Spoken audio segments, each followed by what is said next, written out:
La línea es un elemento gráfico que nos sirve para definir formas al momento de realizar un dibujo. En esencia, una línea es una sucesión de puntos que están muy cercanos entre sí, dándonos la sensación de tener un objeto sólido y continuo.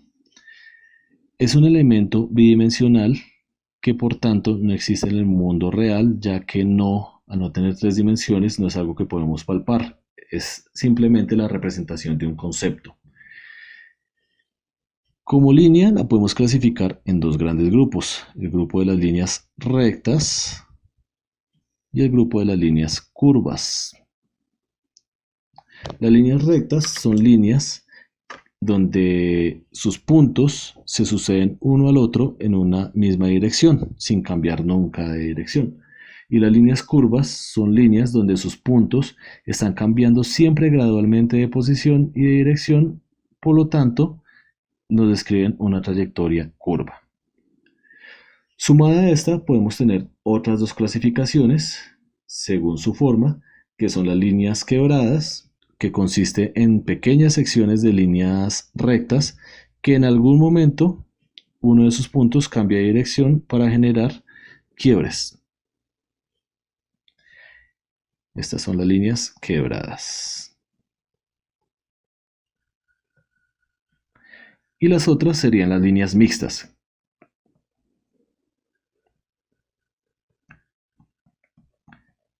que se caracterizan por tener secciones de líneas rectas sucedidos de secciones de líneas curvas.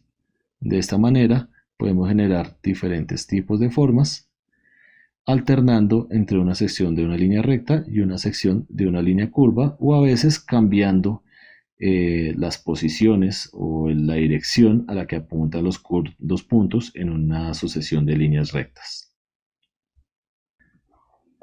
Para la siguiente clasificación vamos a empezar por borrar las líneas que ya tenemos acá para continuar con las líneas según su posición en el espacio.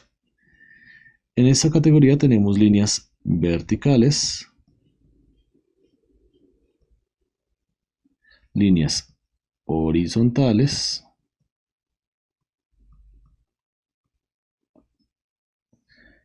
y líneas inclinadas.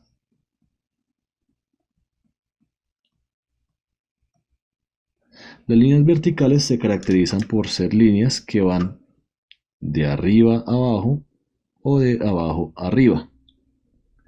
Las horizontales, por el contrario, son líneas que van de un lado al otro o viceversa. Y se llaman horizontales básicamente porque están proyectadas paralelas o sobre la línea del horizonte, que es la línea donde se separa el cielo del mar a la distancia. La tercera clasificación son las líneas inclinadas, que se caracterizan por tener uno de sus puntos más arriba o más abajo del otro. Y esta sería la clasificación de las líneas según su posición en el espacio.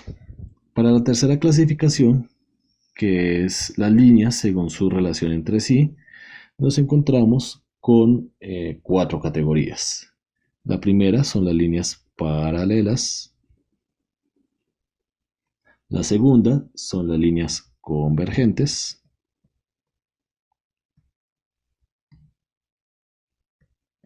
La tercera son las líneas divergentes. Y la cuarta son las líneas perpendiculares.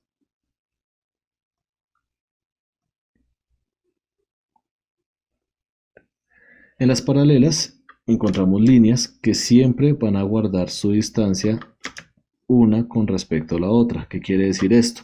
Que si nosotros proyectamos los extremos de estas líneas hacia el infinito, nos vamos a encontrar que nunca se van a tocar y siempre van a mantener su distancia entre sí.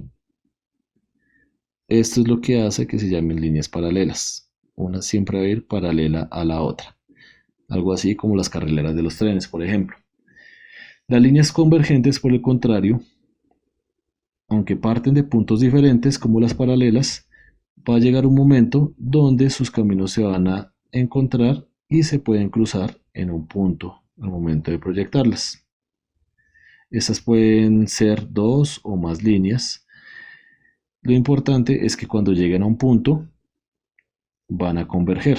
Pueden converger en el mismo punto todas o en diferentes puntos. Ya depende de las necesidades que tengamos. La siguiente clasificación son las líneas divergentes. En esta categoría, las líneas parten de un origen común y a medida que se van proyectando hacia el infinito, encontramos que se van separando. Cada vez la distancia entre ellas se va volviendo mayor. Al contrario de las líneas convergentes, que a medida que van avanzando, esa distancia se va disminuyendo. Y la última categoría se trata de las líneas perpendiculares. Estas líneas son aquellas que se cruzan en algún punto, como las convergentes, pero tienen la particularidad de que el ángulo que forman es un ángulo recto, es decir, un ángulo de 90 grados. Y con esta última tendríamos la clasificación de las líneas según su relación entre sí.